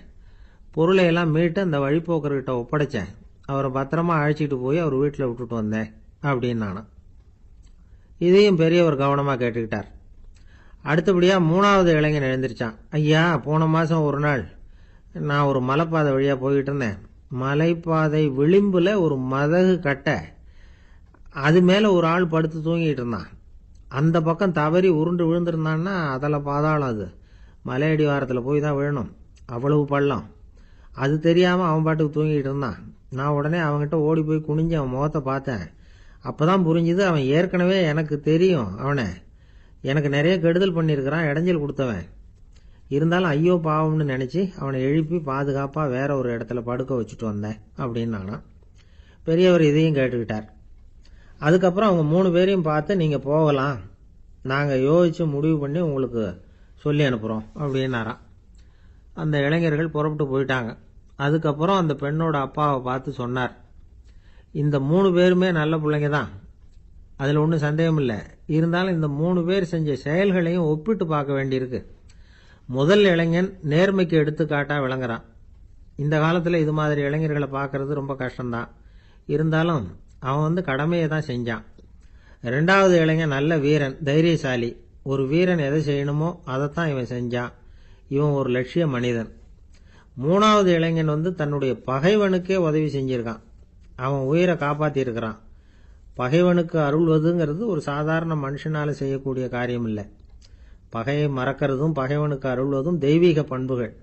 அதனால் இவனையே உன்னுடைய மகளுக்கு ஏற்ற மாப்பிள்ளையா தேர்ந்தெடுக்கலாம் அப்படின்னு சொன்னாங்களாம். ஒரு நல்ல நாளில் அவங்களுக்கு திருமணம் நல்ல விதமாக நடந்து முடிஞ்சுதான். இது சுவாமி சின்மயானந்தர் சொல்லியிருக்கிற ஒரு கதை. இதிலிருந்து நாம் புரிந்து கொள்ள வேண்டிய ஒரு கருத்து, நமக்கு கெடுதல் பண்ணவங்களுக்கும் நாம் நல்லது செய்யணும். ஆனால் நடைமுறையில் அப்படி நம்மளால் செய்ய முடியறதில்ல. அதுதான் சிக்கல். நம்மால் ஒருத்தங்கிட்ட கேட்டேன், ஏண்டா உன்னுடைய பகைவன் ஒருத்தன் அது மாதிரி ஒரு மலைப்பாத மதகு கட்டையில் படுத்திருந்தா உடனே நீ என்ன நினைப்ப அப்படின்னு கேட்டோம். இது ஒரு அருமையான சந்தர்ப்பம்னு நினைப்பேன் அப்படின்னா. எதுக்குன்னு கேட்டோம். அவனை அந்த பக்கமாக உருட்டி கீழே தள்ளுறதுக்கு அப்படின்னா. ஒரு புகழ்பெற்ற ஜப்பானிய சாமுராய் வீரன் வாள் வீசுறதுல ரொம்ப கெட்டிக்காரன். ஒரு கடுமையான போரில் கலந்து கொண்டுட்டு களைச்சி போய் திரும்பி வந்தான். படுக்கையில் விழுந்தான். பக்கத்தில் என்னமோ சத்தம் கேட்டுது. திரும்பி பார்த்தான். ஒரு எலி அவனை முறைச்சி பார்த்துக்கிட்டு இருந்தது. உடனே வாழை உருவனா வீசினான். தப்பிச்சுட்டு ஓடி போச்சு. எவ்வளோ முயற்சி பண்ணி பார்த்தா முடியல. கடைசியில் அந்த வாள் முறிஞ்சு போனது தான் மிச்சம். ஒரு பக்கம் அவனுக்கு இது அவமானமாக போயிட்டுது, இன்னொரு பக்கம் பயமாக போயிட்டுது. எவ்வளவோ போர்களில் எதிரிகளை பந்தாடினவன் அவன் ஒரு எலிகிட்ட தோத்து போயிடுறதா அவனால் சகிச்சிக்க முடியல. மனைவி கிட்ட சொன்னான் இப்படி நடந்துட்டுதுன்னு. அவள் சிரிச்சா. உங்களுக்கு புத்தியே இல்லை, எலியை போய் யாராவது வாளால் வெட்டுவாங்களா அப்படின்னு அந்த அம்மா சொன்னதும், நீ என்ன சொல்கிறேன்னா, ஒரு பூனையை கொண்டுட்டு வந்துட்டா போதும், அதுக்கப்புறம் ஏன் எலி வரப்போகுது அப்படின்னு அந்த அம்மா. உடனே ஒரு பூனை வந்து சேர்ந்தது. அது சாதாரண பூனை இல்லை, வீர சாகசங்கள்லாம் செஞ்சு பழக்கப்பட்ட பூனை. பெரிய இடத்துல வளர்ந்தது. அதை கொண்டுட்டு வந்துட்டாங்க. அந்த பூனை குறி பார்த்து எலி மேலே பாஞ்சுது. ஆனால் அந்த எலியை சுலபமாக தப்பிச்சு போட்டுது. அடுத்தபடியாகவும் பாயறதுக்கு முயற்சி பண்ணிச்சு அந்த பூனை. ஆனால் அந்த எலியோ ரொம்ப தந்திரமாக திடீர்னு அந்த பூனையின் முகத்துக்கு நேராக பாஞ்சுது. அவ்வளவுதான். அந்த பூனை பயந்து போய் ஒரே தாவா தாவி ஜன்னல் வழியாக வெளியில் ஓடி போச்சு. அந்த வீரனுக்கு இது ஒரு பெரிய அதிர்ச்சியாக இருந்தது. அடுத்தபடியாக யோசனை பண்ணான். ராஜா வளர்த்துக்கிட்டு இருந்த அரண்மனை பூனையை ஒரு நாள் இரவலா கேட்டு வாங்கிட்டு வந்தான். ஊர் உலகம்லாம் பேர் வாங்கின பூனை இது. அந்த பூனையாலும் அந்த எலியை ஒன்றும் செய்ய முடியல. வீரனுக்கு ரொம்ப அதிர்ச்சி. அந்த அரண்மனை பூனைகிட்டேயே போய் புலம்புனான். அரண்மனை பூனையே, நீயே தோத்து போயிட்டியே, இனிமே நான் என்ன செய்ய முடியும்னா. அந்த பூனை சிந்திச்சுது. அப்புறம் சொல்லிச்சு, இந்த காரியத்துக்கு இந்த மேல்மட்ட விவகாரம்லாம் சரிப்பட்டு வராது. சாதாரண வீட்டு பூனை கிடைச்சதுன்னா அதை கொண்டுட்டு வந்து விட்டுப்பார் அப்படின்னது. சாதாரண பூனையால் என்ன செஞ்சிட முடியும்னா இவன் நம்பிக்கை இல்லாமல். இப்போ அந்த அரண்மனை பூனை சொல்லிச்சு, பெரிய வீட்டு பூனையெல்லாம் நல்லா சாப்பிட்டு தூங்கி பழக்கப்பட்டிருக்கோம். அதுக்கெல்லாம் ராஜதந்திரம் தெரியும். ஆனால் எலி பிடிக்க தெரியாது.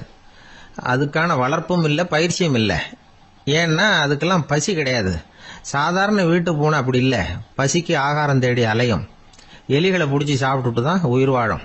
அதனால் அதுகளுக்கு எலியை பிடிக்கிற எல்லா உத்திகளும் தெரியும், எங்களுக்கு தெரியாது அப்படின்னது. அது சரியே, அதுவும் பூனை தான், நீயும் பூனை தான். அதால் முடிகிற காரியம் ஏன் உன்னால் முடியல அப்படின்னு கேட்டான் இவன். இதுக்கு அந்த பூனை சொல்லிச்சு, இதே கேள்வியை நானும் கேட்டேன். உன்னுடைய தந்திர முறை என்னன்னு கேட்டேன். அதுக்கு பதில் சொல்லாமல் படுத்து தூங்கி போச்சு. அதை மறுபடியும் எழுப்பி கேட்டேன். அதுக்கு கோவம் வந்துட்டுது. இதில் என்ன தந்திர முறை வேண்டியிருக்கு? நான் ஒரு பூனை, அவ்வளவுதான். பூனைன்னா பூனை, பூனை எலியை பிடிக்கும், நான் எலியை பிடிக்கிறேன், அவ்வளவுதான்னுது அப்படின்னு சொல்லி விவரமாக சொல்லிச்சு அந்த அரண்மனை பூனை. உடனே ஒரு சாதாரண பூனையை கொண்டுட்டு வந்துட்டாங்க. கொண்டாந்து விட்டா அது பார்க்கறதுக்கு ரொம்ப சாதாரணமாக தெரிஞ்சுது. இந்த வீரனுக்கு நம்பிக்கை வரல. இருந்தாலும் அதை கொண்டுட்டு வந்து வீட்டுக்குள்ளே விட்டான். ஒரே நிமிஷம் அந்த எலியை கவிட்டு வெளியில் ஓடி போச்சு. மேலிடத்து பூனைகள்லாம் இதை வேடிக்கை பார்த்துக்கிட்டு வெளியில் நின்றுக்கிட்டு இருக்குது. எல்லாரும் மெதுவாக அந்த பூனையை நெருங்கி, உங்ககிட்ட அப்படி என்ன தனிப்பட்ட திறமை, அதோட ரகசியம் என்னன்னு கேட்டாங்க. அந்த சாதாரண பூனை ரொம்ப சாதாரணமாக சொல்லிச்சான், அதெல்லாம் எனக்கு தெரியாது, நான் பூனை, அவ்வளவுதான், நீங்களும் பூனையா இருங்க அப்படின்னு சொல்லிவிட்டு அந்த பூனை தன்னுடைய வாயில கவிய எலியோடு அங்கேருந்து நடந்து போச்சு. இந்த கதையிலிருந்து நாம் புரிஞ்சிக்க வேண்டிய தத்துவம் என்னன்னா, நீயாக இரு. இதுதான் அந்த தத்துவம். நம்ம ஒவ்வொருத்தருக்கு உள்ளேயும் ஒரு தனித்தன்மை இருக்கு. இதை அவங்கவுங்க புரிஞ்சுக்கிட்டு உண்மை இயல்பு புரிஞ்சுக்கணும். நம்முடைய இயல்பு என்னங்கிறது நமக்கு தெரியணும். அதை கண்டுபிடிக்கிறது தான் உண்மையான கலை. ஒரு பெரிய மனுஷன் வாயை அகலமாக திறந்து வச்சுட்டு தூங்கிட்டு இருந்தான். உடனே ஒரு எலி உள்ளே பூந்துட்டு தான். வீட்டு வேலையாள் டாக்டருக்கு ஃபோன் பண்ணான், எங்கள் முதலாளி வாய்க்குள்ளே ஒரு எலி பூந்துட்டுது டாக்டர் அப்படின்னா. நான் உடனே புறப்பட்டு வரேன், அதுக்கு முன்னாடி நீ ஒரு ரொட்டி துண்டை எடுத்து ஒரு வாய்க்கு முன்னாடி காட்டு, உள்ளே போன எலி வெளியில் வந்துடும்னார் டாக்டர். சரின்னு சொல்லிவிட்டான். கொஞ்ச நேரத்தில் டாக்டர் அங்கே போய் சேர்ந்தார். அப்போ வேலைக்காரன் ஒரு பெரிய மீனை அவர் வாய்க்கு நேராக இப்படியும் இப்படியும் ஆட்டிக்கிட்டு இருந்தான். நான் ரொட்டி துண்டை தானே காட்ட சொன்னேன்னார் டாக்டர். அவன் சொன்னான், எலியை வெளியில் கொண்டுட்டு வர்றதுக்கு ரொட்டி துண்டை காட்ட சொன்னீங்க டாக்டர், அதுக்கப்புறம் அந்த எலியை துரத்திக்கிட்டு ஒரு பூனை உள்ளே போயிருக்கு, அதுக்காகத்தான் இந்த மீனை காட்டிகிட்டு இருக்கேன் நானா. இது எதுக்குன்னா இப்படி வேடிக்கையாக சொல்றது, பூனை பூனையாக இருக்க வேண்டும், எலி எலியாக இருக்க வேண்டும், மனுஷன் மனுஷனாக இருக்க வேண்டும் அப்படிங்கிறத புரிஞ்சுக்கிறது.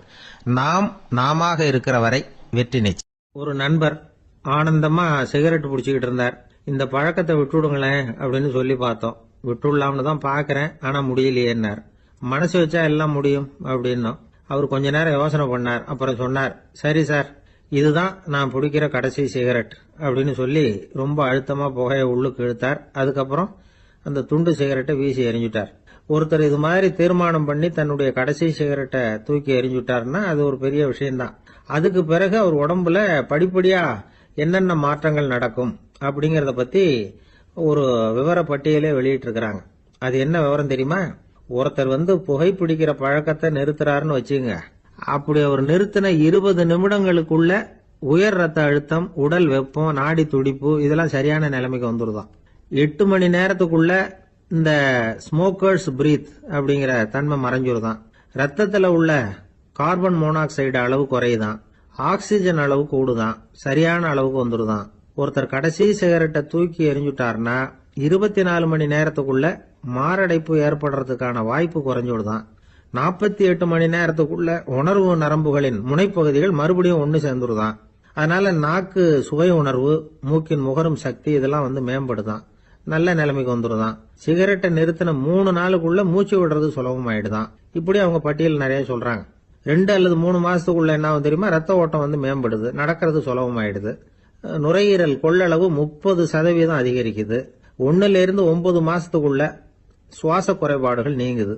நுரையீரல்ல இருக்கக்கூடிய இந்த அசுத்தம் வடிகட்டும் திசுக்கள் சரியா வேலை செய்ய ஆரம்பிச்சிருது. 1 வருஷத்துக்குள்ள இந்த இதய அழுத்த நோய்க்கான வாய்ப்பு பாதியா குறைஞ்சிருது. இந்த சிகரெட்டை நிறுத்தின 5 வருஷத்துக்குள்ள ஒரு நாளைக்கு 1 பாக்கெட் சிகரெட் பிடிக்கிறவர்கள்ல நுரையீரல் புற்றுநோயினால சாகிறவர்கள் எண்ணிக்கை பாதியா குறைஞ்சிருது. புற்றுநோய் செல்கள் சீரமைக்கப்படுது. ஆக ஒருத்தர் புகைக்கிறத விட்டுணும்னு தீர்மானம் பண்ணி தன் கையில இருக்கிற சிகரெட்டை இதுதான் கடைசின்னு சொல்லி தூக்கி எறிஞ்சுட்டா அதுக்கப்புறம் படிப்படியா இவ்வளவு நன்மைகளும் மாற்றங்களும் ஏற்படுறதாக இந்த அமெரிக்கன் கேன்சர் சொசைட்டி தெரிவிச்சிருக்குது. அதனால புகைப்பழக்கம் உள்ளவங்க இதெல்லாம் கொஞ்சம் யோசிச்சு பார்த்து அந்த பழக்கத்தை விட்டு விடுறது ரொம்ப நல்லது. ஆனா அதையெல்லாம் நாம சொன்னா யாரு கேட்கறாங்க? என்னுடைய நண்பர் ஒருத்தர் புகைப்பழக்கம் உள்ளவர், அவர் என்கிட்ட சொன்னார், சார், சிகரெட் பிடிக்கிற பழக்கத்தை விட்டு விடுறது என்னை பொறுத்த வரைக்கும் ஒன்றும் பெரிய கஷ்டமான செயல் இல்லை, அது ரொம்ப சுலபம் அப்படின்னார். எப்படி சொல்றீங்கன்னு கேட்டேன். நான் ஏற்கனவே 20 தடவை அந்த பழக்கத்தை விட்டுருக்கேன் சார் அப்படின்னா. ஊர்ல ஒரு சிற்பி இருந்தார். சிற்பின்னா அவர் ரொம்ப திறமை உள்ளவர். அதாவது எங்கேயாவது ஒரு கல்லு கிடந்தா போதும், அதை அப்படியே எடுத்துட்டு வருவார். கொஞ்ச நாள் கழிச்சு அவர் இடத்துக்கு போய் பார்த்தா அழகா ஒரு சிற்பம் உட்காந்துருக்கும். இந்த கல்லா கிடந்தது சிற்பமா மாறி இருக்கும். அந்த அளவுக்கு பண்ணிவிடுவார். அப்பேற்பட்ட சிற்பி. எப்படிங்க அவ்வளவு மோசமான ஒரு கல்லுல இருந்து இவ்வளவு அழகா ஒரு சிற்பத்தை உங்களால வடிக்க முடிஞ்சது அப்படின்னு கேட்டா, அது ஒன்றும் பெரிய விஷயம் இல்லைங்க. இந்த சிற்பம் ஏற்கனவே அந்த கல்லுக்குள்ள இருந்தது. இதை சுத்தி இருக்கிற வேண்டாத பகுதிகளை எல்லாம் உளியால கொத்தி எடுத்துவிட்டேன், அவ்வளவுதான் என் வேலை. உடனே உள்ள இருந்தது வெளியில வந்துட்டுது அப்படிம்பார். அந்த அளவுக்கு திறமைசாலி. ஒரு சின்ன பாறை இல்லைன்னா கருங்கல்ல பார்த்துட்டாருன்னா போறோம், விடமாட்டார். அந்த கல்லோட அமைப்பை கவனிச்சு பார்த்துட்டு இதுக்குள்ள ஒரு வீரன் ஒளிஞ்சிருக்காம்பார். அவர் கண்ணுக்கு அதுக்கு தெரியும். இந்த கல்லுக்குள்ள ஒரு துறவி உட்கார்ந்துருக்காரும்பார். நமக்கெல்லாம் வெறும் கல்லாதான் தெரியும். இந்த கல்லுக்குள்ள ஒரு நடன மங்கை நடனம் ஆடிக்கிட்டு இருக்கா அப்படிம்பார். உடனே அந்த கல்லை கொண்டுகிட்டு வருவார். அவர் சொன்னது மாதிரியே உள்ள இருக்கிற அவங்களையெல்லாம் வெளியில கொண்டுட்டு வந்துருவார். அதாவது வேண்டாத பகுதிகளை எல்லாம் கொத்தி எடுத்துருவார். அவரு மொழியில சொல்ல போனா, இந்த சிற்பிக்கு ரொம்ப நாளா மனசுக்குள்ள ஒரு ஆசை. அதாவது உண்மை, தூய்மை, இதுக்கு உதாரணமா இருக்கக்கூடிய புத்தர் சிலைய வடிக்கணும் அப்படிங்கிறது அவரோட ஆசை. ஆனா அந்த ஆசை நிறைவேறாமலே இருந்துகிட்டு வந்தது. அதுக்கு என்ன காரணம்னா, அதுக்கு தகுந்த மாதிரி ஒரு கல்லு கிடைக்கல. கல்லு கிடைச்சா அதை செஞ்சிருவாரு. ரொம்ப காலமா அங்கங்க தேடி அலைஞ்சார். இந்த புத்தர் சிலை வடிக்கிறதுக்கு பொருத்தமா ஒரு கல்லு கிடைக்குமா அப்படின்னு சொல்லி கண்ணுல படுற கல்லையெல்லாம் உத்து உத்து பார்ப்பார். உள்ள புத்தர் இருக்காரான்னு கவனிப்பார். இருக்கிற மாதிரி எதுவும் தெரியல அவர் கண்ணுக்கு. சரி, இதுக்கு என்ன செய்யலாம்னு யோசனை பண்ணார். நேரா ஒரு புத்த மடாலயத்துக்கு போனார். அங்க இருக்கிற ஒரு புத்த துறவியை சந்திச்சார். அவர்கிட்ட விசாரிச்சார், சுவாமி, புத்தரின் தூய்மை ஒளிஞ்சிருக்கிற அந்த கல் எங்க கிடைக்கும் அப்படின்னார். அந்த கல் இருக்கிற இடம் எதுன்னு இன்னமும் உங்களுக்கு தெரியலையா அப்படின்னு கேட்டார் துறவி. இல்லைங்க, அதுக்காகத்தான் அலைஞ்சிக்கிட்டு இருக்கிறேன் அப்படின்னாரு இவரு. சரி, கவலைப்படாதீங்க, என் கூட வாங்க காட்டுறேன் அப்படின்னு அழைச்சிட்டு போனார். எங்க போனார்னா அந்த மடாலயத்தின் பின்பக்கம் போனாங்க. 2 பேரும் போனாங்க. அங்க போய் பார்த்தா அங்க ஒரு கிணறு இருந்தது. என்ன அது, நாம கேட்டது கல்லு, இவர் அழைச்சிட்டு வந்து காட்டுறது கிணறு அப்படின்னு இவருக்கு சந்தேகம். ஒரு மாதிரியா பார்த்தார். அவரு சொன்னார், துறவி எட்டி பாருங்க உள்ள அப்படின்னாரு. கிணறுக்குள்ள என்ன இருக்கும்னு இவருக்கு தெரியாதா, இருந்தாலும் அவர் சொல்றாரு அப்படின்னு சொல்லி எட்டி பார்த்தார். பார்த்தா அதுல தண்ணி இருந்தது. அந்த தண்ணியில தன்னோட உருவம் தெரிஞ்சுது. இப்ப அந்த புத்த ஞானி சொன்னார், துறவியாரே, புத்தரை நாம தான் ஒளிச்சு வச்சிருக்கிறோம், நமக்குள்ளதான் அவர் மறைஞ்சிருக்கிறார். அவரை அடையாளம் தெரியாதபடி மூடி இருக்கிறது எது தெரியுமா? நம்ம கிட்ட இருக்கிற கோபம், போலித்தனம், பதட்டம், ஆசை, இதெல்லாம் தான். அறிவு அப்படிங்கிற ஒளியால அதையெல்லாம் செதுக்கி எடுத்துட்டோம்னா அந்த அழகான புத்தர் வெளியில வந்துருவார் அப்படின்னு சொன்னார் துறவி. அதனால நமக்குள்ள இருக்கிற நம்மள நமக்கே அடையாளம் தெரியல அப்படிங்கிறது தான் உண்மை. இந்த உண்மையான மனிதன் உள்ளே இருக்கிறான். இவர் கல்லை பார்த்துட்டு உள்ள யார் இருக்காங்கிறது அவருக்கு தெரிஞ்சது சிற்பிக்கு. ஆனா உண்மையான புத்தர் எங்க இருக்காருங்கிறத அவரால் அடையாளம் கண்டுபிடிக்க முடியல. அப்படிதான் பல பேர் இன்னைக்கு இருந்துகிட்டு இருக்கிறோம்.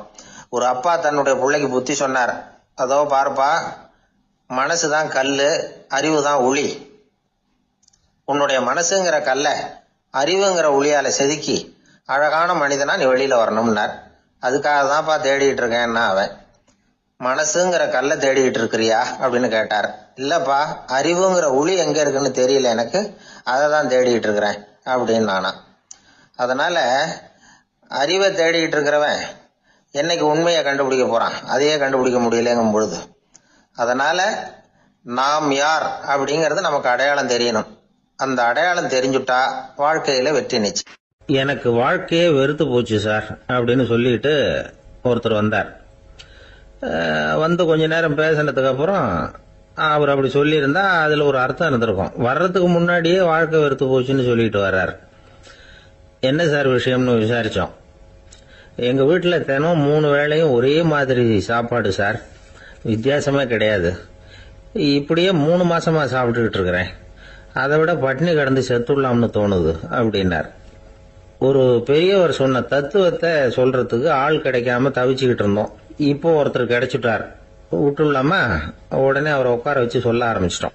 அதாவது நாம அனுபவிக்கிற உணர்வுகள்ல களிப்பு, மகிழ்வு, ஆனந்தம், இது 3க்கும் ஒண்ணுக்கு ஒண்ணு வித்தியாசம் உண்டு. மேம்போக்கா பாக்கிறதுக்கு இது 3 ஒண்ணு மாதிரி தோணும். ஆனா அது அப்படி இல்லை. களிப்புங்கிறது உடம்ப பொறுத்தது, மகிழ்வுங்கிறது மனசை பொறுத்தது, ஆனந்தம்ங்கிறது ஆன்மாவை பொறுத்தது. இப்படி இந்த 3 வகையான இந்த சுவைப்புகளின் தன்மையும் வேற வேற. இப்ப முதல்ல களிப்புங்கிறத எடுத்துக்குவோம். நம்ம புலன்களுக்கு களிப்பை தரக்கூடிய பொருள்களுக்கு சில விசேஷ குணம் உண்டு. அது எப்படின்னா, சீக்கிரமே சலிப்பை உண்டு பண்ணும். ஒருத்தர் அந்த பொருளை எடுத்துக்கிட்டா அது இன்னொருத்தருக்கு குறைஞ்சிரும். உணவு, உடை, இதெல்லாம் களிப்பை தரக்கூடிய பொருள்கள். இப்போ உதாரணத்துக்கு, ஒரு சாப்பாட்டு மேசையில ஒரு பாத்திரத்துல 10 இட்லி இருக்கு. அதுல ஒரு 2 இட்லியை நம்ம தட்டுல எடுத்து வச்சு சாப்பிட்றோம். நாம சாப்பிட்ட அந்த இட்லி நிச்சயமா எதிரில் உட்கார்ந்துருக்கிறவருக்கு இல்லை, அவருக்கு உபயோகப்படாது. நாம சாப்பிட்ட அதே இட்லியை அவரும் சாப்பிட முடியாது, அவர் வேறதான் எடுத்து வச்சுக்கணும். அது மாதிரி நாம ஒரு சட்டையை எடுத்து போட்டுக்கிறோம், அதே சட்டையை அதே நேரத்தில் இன்னொருத்தர் போட்டுக்க முடியாது. புலன்களுக்கு களிப்பை தரக்கூடிய இது மாதிரி பொருள்கள்லாம் முதல் தடவை நமக்கு கொடுக்கிற களிப்பை 2வது தடவையும் கொடுக்காது. 3வது தடவை இன்னும் குறையும், கடைசியில வெறுப்பாக மாறிடும். ஒவ்வொன்னா இட்லியை தொடர்ந்து சாப்பிட்றோம்னு வச்சுக்கோங்க, முதல் இட்லி தரக்கூடிய சுவையை 30வது இட்லி தராது. முதல் தடவை புது சட்டையை போட்டுக்கிறப்ப நமக்கு இருக்கிற களிப்பு அதே சட்டையை 100வது தடவையா போட்டுக்கிறோம்னு வைங்க, அப்ப இருக்குமா? இருக்காது. இதுதான் களிப்பு. அதாவது சீக்கிரமே சலிப்பை தரக்கூடியது. ஒருத்தர் எடுத்துக்கிட்டா இன்னொருத்தருக்கு குறைஞ்சு போகக்கூடியது. ஆனா மகிழ்ச்சிங்கிறது அப்படி இல்லை. ஒருத்தர் அனுபவிக்கிறதுனால இன்னொருத்தருக்கு குறைஞ்சு போகாது. இப்போ காலையில் சூரியன் உதயம் ஆகிறத பார்த்து சந்தோஷப்படுறோம், அதையே இன்னொருத்தரும் பார்த்து சந்தோஷப்படலாம். ஒரு நல்ல சங்கீதத்தை கேட்குறோம், ஒரு அழகான ஓவியத்தை ரசிக்கிறோம், நீங்கள் ரசிக்கிற அதே நேரத்தில் இன்னொருத்தரும் அதை ரசிக்கலாம். அதனால் அது குறைஞ்சி போகிறதில்ல. இது மகிழ்வு. ஆனால் ஒன்று, ஒரே பாடலை திரும்ப திரும்ப கேட்டுக்கிட்டு இருந்தால் கடைசியில் அலுப்பு தட்டும். அதாவது மகிழ்வுங்கிறது எப்படின்னா, மற்றவங்களோட பகிர்ந்து கொள்றதுனால குறையாது. ஆனால் ஒரே பொருள் மீண்டும் மீண்டும் அனுபவிப்ப தர்றப்போ முதல்ல மகிழ்வு அதிகரித்து அதுக்கப்புறம் அது மங்கி மறைஞ்சு போயிடும். இதுதான் அந்த மகிழ்வுங்கிறதுக்கு இலக்கணம். சரி, இப்போ மூணாவதா சுகம் தரக்கூடிய ஆனந்தம்ங்கிறது எப்படின்னா, இது நமக்கு உள்ளே இருந்து சுரக்கிறது. மனசு சலனங்கள்லேருந்து விடுபடுறப்போ இந்த ஆனந்தம் நமக்கு கிடைக்கும். இது நிலையான சுகம், ஆத்ம சுகம். களிப்பிலிருந்து மகிழ்வுக்கும் மகிழ்விலிருந்து ஆனந்தத்துக்கும் செல்றது தான் மனிதன் நடத்த வேண்டிய முக்கியமான பயணம். இவ்வளவு விஷயத்தையும் கேட்டுட்டு இந்த காலத்து பையன் ஒருத்தன் வந்தான். சார், இப்போ நீங்க ஒரு சாப்பாட்டு மேசையில் ஒரு 10 இட்லி வைக்கிறீங்க, என்ன உட்கார வைங்க, எதிரில் இன்னொருத்தனை உட்கார வைங்க, நான் களிப்பு மகிழ்வுலாம் தாண்டி நேரடியாக ஆனந்தத்துக்கு பயணம் பண்ணி காட்டுறேன் அப்படின்னா. ஒன்றும் புரியல அவன் சொன்னது. அது எப்படி, என்ன பண்ணுவ நீ அப்படின்னு சொல்லி கேட்டோம் ஆச்சரியமா. 2 இட்லி சாப்பிட்டா தானே சார் களிப்பு, நான் 10 இட்லியும் மொத்தமாக சாப்பிட்ருவேன், அடுத்தவனுக்கு எதுவும் கிடைக்காது, அவனுக்கு கிடைக்காதபடி நாமே சாப்பிட்டுறோம்ல, அதுதானே நமக்கு ஆனந்தம் அப்படின்னு அதுக்கு ஒரு விளக்கம் சொல்றேன். ரொம்பவும் அடிபட்டு அல்லல் போட்டுக்கிட்டு இருக்கிற ஒருத்தர் வந்தார். மனசு ரொம்பவும் நொந்து போய் பேசினார். இந்த உலகத்துல மனுஷனா பிறந்ததை விட மாடா பிறந்திருக்கலாம் சார் அப்படின்னார். திடீர்னு என்கிட்ட இப்படி சொன்னா அதுக்கு நான் என்னங்க பண்ண முடியும் அப்படின்னேன். உங்ககிட்ட வரணும்னு தோணுச்சு, அதனால வந்தேன் அப்படின்னார். சரிங்க, இப்படி ஒரு யோசனை வந்ததுக்கு என்ன காரணம் அப்படின்னு சொல்லி அவர்கிட்ட கேட்டேன். அதுக்கு அவர் சொன்னார், என் பையனுக்கு வேலை தேடுறேன் கிடைக்கல, பொண்ணுக்கு மாப்பிள்ளை தேடுறேன் கிடைக்கல, வீடு கட்டுறதுக்கு கடன் கேட்குறேன் கிடைக்கல, மாடா பிறந்திருந்தா இது மாதிரி கவலையெல்லாம் கிடையாதுல்ல, பேசாம வைக்கோலை தின்னுக்கிட்ட அசை போட்டுக்கிட்டே கடந்து விடலாமே அப்படின்னாரு அலட்சியமா. அதுக்கப்புறம் தான் அவர் சொன்ன கருத்தை நானும் கொஞ்சம் அசை போட ஆரம்பிச்சேன் மனசுக்குள்ள. இப்போ இயற்கையை பொறுத்த வரைக்கும் அது நாம எல்லாரும் மகிழ்ச்சியா வாழணும் அப்படின்னு தான் விரும்புது. விலங்குகள், பறவைகள், தாவரங்கள், அப்புறம் மற்ற உயிரினங்கள் எல்லாமும் நல்லபடியா இருக்கணும் அப்படிங்கிறது தான் இயற்கையோட விருப்பம். அதுல ஒன்றும் சந்தேகம் இல்லை. இயற்கையோட அமைப்பை கொஞ்சம் கவனிச்சு பார்த்தா அதை நாம நல்லா புரிஞ்சுக்கலாம். இருந்தாலும் இந்த ஆள் சொன்னதை கேட்ட பிறகுதான் ஒரு முக்கியமான வேறுபாடு புரிஞ்சுது. அதாவது, இந்த உலகத்துல உள்ள முக்கியமான பிரச்சனைகள் 6. அந்த 6 பிரச்சனைகளும் ஆடு மாடுகளுக்கு கிடையாது, மரம் செடி கொடிகளுக்கு கிடையாது. ஆனா மனுஷன் அந்த 6 பிரச்சனைகளையும் சந்திக்க வேண்டியிருக்கு. சரி, அந்த 6 பிரச்சனைகள் என்னென்ன தெரியுமா? முதல்ல, இந்த ஆடு மாடுலாம் நமக்குன்னு சொந்தமா ஒரு வீடு இல்லையே அப்படின்னு கவலைப்பட்டுக்கிட்டு இருக்கிறது இல்லை. ஆனா மனிதனுக்கு வீடு தேவைப்படுது. இது ஒரு வித்தியாசம். இப்ப 2வது பிரச்சனை என்னன்னா ஆடை பிரச்சனை. ஒரு கோழியோ சேவலோ நாம போட்டுக்கிறதுக்கு ஒரு சட்டை இல்லையே அப்படின்னு கவலைப்படுறது இல்லை. ஆனா மனுஷனுக்கு அந்த கவலை உண்டு. சரி, இப்போ 3வது என்னன்னு பார்த்தா கல்வி பிரச்சனை. ஒரு பசுமாடு கவலையோட நின்றுகிட்டு இருக்கு அப்படின்னு வச்சுக்குவோம். நீங்க அதுகிட்ட போய், ஏன் பசுமாடை கவலையோட நின்றுகிட்டு இருக்கிற அப்படின்னு கேட்குறீங்க. என் கண்ணுக்குட்டிக்கு எல்கேஜியில் இடம் கிடைக்கல, டொனேஷன் கொடுக்கறதுக்கு கையில் பணமும் கிடையாது, சிபாரிசுக்கு யாரை பிடிக்கிறதுன்னு தெரியல, இப்படியா சொல்லிக்கிட்டு இருக்கோம். அதுக்கு அந்த கவலையெல்லாம் கிடையாது. ஆனால் மனிதனுக்கு அந்த கவலை உண்டு. 4வது என்னன்னு பார்த்தீங்கன்னா வேலை வாய்ப்பு பிரச்சனை. வேலை கிடைக்கலையே அப்படின்னு வேப்ப மரம் கவலைப்படுறது இல்லை, ஆனால் மனுஷன் கவலைப்படுறான். 5வது என்னன்னு பார்த்தா கல்யாண பிரச்சனை. எரும மாடு பசுமாடு எல்லாம் பொண்ணுக்கு மாப்பிள்ளை தேடிட்டாலே இது பேப்பரில் மணமகன் தேவை அப்படின்னு விளம்பரமாக கொடுக்குது, அதெல்லாம் கிடையாது. 6வது என்னன்னு பார்த்தீங்கன்னா பணம் சம்பந்தமான பிரச்சனை. ஆடு மாடுலாம் பணத்தை சேமிக்கணும்னோ ஏதாவது நிதி நிறுவனத்தில் முதலீடு பண்ணணும்னோ நினச்சிக்கிட்டு இருக்கிறதில்ல. பணத்தை எப்படி காப்பாத்துறது அப்படிங்கிற கவலையும் அதுகளுக்கு கிடையாது. குதிரை குளம்போட பிறகுது, அதனால அது காடு மேடெல்லாம் கவலை இல்லாமல் தெரியலாம். ஆடு உடம்புல ரோமத்தோட பிறகுது, அதனால அது குளிரை பற்றி கவலைப்பட வேண்டிய அவசியம் இல்லை. ஆனா மனுஷனை பாத்தீங்கன்னா அவன் தான் ஒண்ணுமில்லாம பிறக்கிறான். ஏன் இந்த பாகுபாடு அப்படின்னு கேட்டா இத பத்தி கொஞ்சம் சிந்திச்சு பார்க்கணும். அதாவது இந்த சந்தேகத்தை ஒரு பெரியவர்கிட்டையும் கேட்டேன். அவரு சொன்னார் இதுக்கு பதில். அவர் இதே கேள்வியை இயற்கை கிட்ட கேட்டாராம். இயற்கை பதில் சொல்லிச்சான். வேற யாருக்கும் கொடுக்காத ஒரு வலுவான கருவிய, ஒரு பவர்ஃபுல் வெப்பன் மனுஷனுக்கு கொடுத்துருக்கிறேன்னு, அந்த கருவியை உபயோகப்படுத்தி அந்த 6 பிரச்சனை மட்டும் இல்ல 6 கோடி பிரச்சனைகள் இருந்தாலும் அதையெல்லாம் சமாளிக்கலாம். அது கருவி என்ன தெரியுமா? அதுதான் 6வது அறிவு. அதை உபயோகப்படுத்தினா காலுக்கு செருப்பு தயார் பண்ணிக்கலாம், குளிருக்கு போர்வை தயார் பண்ணிக்கலாம், என்ன வேணும்னாலும் செய்யலாம் அப்படின்னு இயற்கை பதில் சொல்லிச்சான். அதனால நாம செய்ய வேண்டியது என்னன்னா, இயற்கையை முதல்ல சரியா புரிஞ்சுக்கணும். இயற்கையின் படைப்பையே நாம சரியா புரிஞ்சுக்கிறது இல்லையா, அதுதான் வேதனை. இந்த கதையை கேளுங்க. இப்ப நகரத்திலிருந்து ஒரு ஆளு கிராமத்துக்கு வந்தான். அங்க ஒரு சிறுவன் மாடு மேய்ச்சிக்கிட்டு இருந்தான். நகரத்து ஆள் சொன்ன, எவ்வளவு அழகான பசு, அது சரி இதுக்கெல்லாம் ஏன் கொம்பு இல்லைன்னா. இதுக்கு அந்த பையன் பதில் சொன்னான், பசுமாட்டுக்கு கொம்பு இல்லாததுக்கு பல காரணங்கள் உண்டு. கண்ணுக்குட்டியா இருந்தா கொம்பு இருக்காது, பசு வளர்ந்து பெருசானதுக்கு அப்புறம் தான் கொம்பு முளைக்கும், இது ஒரு காரணம். சில சமயம் வளர்ற கொம்பை எடுத்து விடுறது உண்டு, அது ஒரு காரணம். ஆனா இதுக்கு ஏன் கொம்பு இல்லைன்னு கேக்குறீங்க, அதுக்கு என்ன காரணம்னா இது பசு இல்ல குதிரை அப்படின்னானா. கிபி 1078 வருஷம் மார்ச் மாதம் 19ஆம் தேதி திங்கட்கிழமை அதிகாலை நேரம் ஒரு குழந்தை பிறந்தது. எங்க தெரியுமா? காஸ்பியன் கடலுக்கு தெற்கே பாரசீக மொழி வழங்கிய தபரிஸ்தான் மாநிலத்துல ஜீலான்கிற புனித நகர், அதோட புறநகர் பகுதியில உள்ள நீப்புங்கிற ஊர்ல தான் அந்த குழந்தை பிறந்தது. அந்த இடம் இப்போ ரஷ்யாவில் இருக்கு. அந்த குழந்தை யாருன்னு நினைக்கிறீங்க? அதுதான் முஹித்தீன் பெருமான், ஆன்மீக சாதனைகள் புரிந்த மகான் முஹித்தீன் ஆண்டகை. தன்னுடைய 18வது வயசுல உயர்கல்விக்காக ஜீலான் நகரத்தை விட்டு பகுதாத் நகரத்துக்கு புறப்பட்டு போறார். இளம் பிராயம் தானே, அதனால துணைக்கு ஒரு வர்த்தக கூட்டத்தோட சேர்ந்து போயிட்டு இருக்கிறார். ரொம்ப தூரம் போகணும்.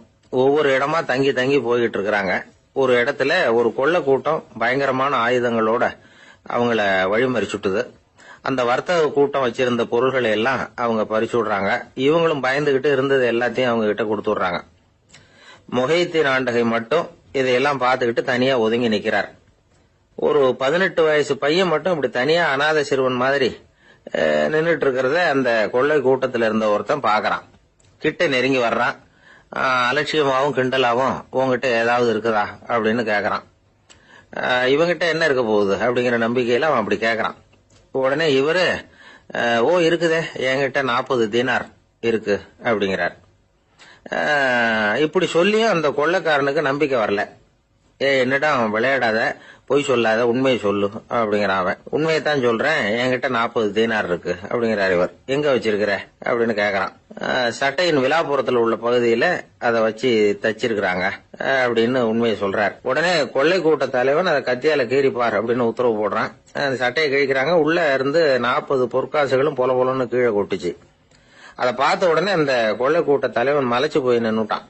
காசை பார்த்துட்டு அவன் மலைச்சு போல, பொய் பேசாத அந்த பையனோட நேர்மையை பார்த்துட்டு அவன் அப்படி நின்னான். மெதுவா அந்த பையன் கிட்ட வந்தான். ஏன்பா நீ என்ன பணக்கார குடும்பமா அப்படின்னு கேட்டான். அப்படிலாம் இல்ல, எனக்கு அப்பா இல்ல, அம்மா மட்டும்தான் உண்டு. எங்க அப்பா எனக்குன்னு விட்டு போன சொத்தே இந்த 40 தீனார் தான் அப்படின்னாரு இவர். அப்படி இருந்துமா உண்மை பேசணும்னு ஆசைப்பட்டேன், என்கிட்ட ஒண்ணும் இல்லைன்னு ஒரு வார்த்தை சொன்ன உன்னை விட்டுருப்போமே அப்படின்னா அவன். அப்படி இல்லைங்க, நான் இறைவன் திருநாமத்தை அறியக்கூடிய கல்வி ஞானத்துக்காக இப்ப போயிட்டு இருக்கிறேன். இறைவன் திருநாமத்தை உச்சரிக்க வேண்டிய நாவால பொய் பேசக்கூடாதுன்னு எங்க அம்மா சொல்லி இருக்கிறாங்க. அதனால நான் எப்பவுமே பொய் சொல்ல மாட்டேன் அப்படின்னு என்னுடைய தாய்க்கு வாக்கு கொடுத்திருக்கிறேன் அப்படின்னாரு அவர். முஹித்தீன் பெருமான் வார்த்தைகளை கேட்ட அந்த கொள்ளையர்கள் மனம் திருந்தி நல்லவங்களா ஆயிடுறாங்க. அந்த கொள்ளையர் தலைவன் பிற்காலத்துல ஒரு பெரிய மகான் ஆயிடுறார். பெரியவர்கள் வாழ்க்கையில நடக்கிற இது மாதிரி சம்பவங்கள் தான் நாம நல்ல விதமா வாழறதுக்கு துணையா இருக்கும். அந்த காலத்துல கொள்ளையர்களே பெரியவங்க செயலை பார்த்து மனம் திருந்தி இருக்கிறாங்க. இந்த காலத்துல யார் இப்படி இருக்கிறா? இந்த காலத்துல மகான் ஒருத்தரை பார்த்தேன், எனக்கு வேண்டியப்பட்ட மகான். ஏங்க நீங்களும் மகான் ஆகிறதுக்கு முன்னாடி கொள்ளை அடிச்சுட்டு இருந்தீங்களா அப்படின்னு கேட்டேன். அவர் மெதுவா கண்ணை திறந்து என்ன நிமிர்ந்து பார்த்தார். அப்படி இல்லப்பா, நான் கொள்ளை அடிக்கிறதுக்காகத்தான் மகானாவே ஆகி இருக்கிறேன் அப்படின்னு சொல்லிவிட்டு மறுபடியும் கண்ணை மூடிட்டார். ஒரு நண்பர்கிட்ட பேசிக்கிட்டு இருந்தேன். அவருடைய உறவினர் ஒருத்தர் ஒரு நேர்முக தேர்வுக்கு போயிருந்தாராம், இன்டர்வியூக்கு. ரொம்பவும் பொறுப்பாகவும் கவனமாகவும் செயல்பட வேண்டிய பதவிக்கான நேர்காணல் அது. இவர் எழுத்து தேர்வுல ஏராளமான மதிப்பெண்கள் வாங்கிவிட்டார். அதனால அதை பத்தி கவலை இல்லை. இப்ப நேர்முக தேர்வுல தேர்வு பெறணும். ஏராளமான சான்றிதழ்கள் வச்சிருந்தார். நேர்காணல்ல கேட்கப்பட்ட எல்லா கேள்விகளுக்கும் சரியான பதில தான் சொன்னார். இருந்தாலும் பாருங்க, அந்த நேர்முக தேர்வுல அவர் தேர்ந்தெடுக்கப்படல. என்ன காரணம் அப்படின்னு பின்னாடி விசாரிச்ச போதுதான் விவரம் தெரிஞ்சுதான். அது என்ன ஆயிருக்குதுன்னா, அந்த நேர்காணலின் போது இவர் நடந்துகிட்ட முறையில சில தவறுகள் நடந்து போச்சான். முக்கியமா 2 தவறுகள்.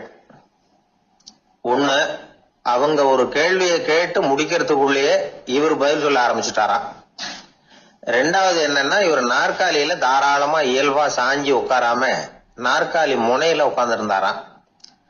இந்த 2 விதமான செயல்பாடுகளும் இவர் அவசரப்படுறவர், பதற்றப்படுறவர் அப்படிங்கிறதுக்கான அடையாளங்கள். அதாவது கேள்வியை கேட்டு முடிக்கிறதுக்குள்ளேயே முந்திக்கிட்டு பதில் சொல்றது. 2வது, நாற்காலியில இயல்பா தாராளமா உட்காராம நாற்காலி முனையில உட்கார்றது. பார்க்க போற வேலைக்கு அவசரம், பதற்றம் இது 2 இருக்கக்கூடாதான். அதனால மார்க் இருந்தும் சர்டிபிகேட் இருந்தும் அந்த வேலை வாய்ப்பு அவருக்கு கிடைக்கல.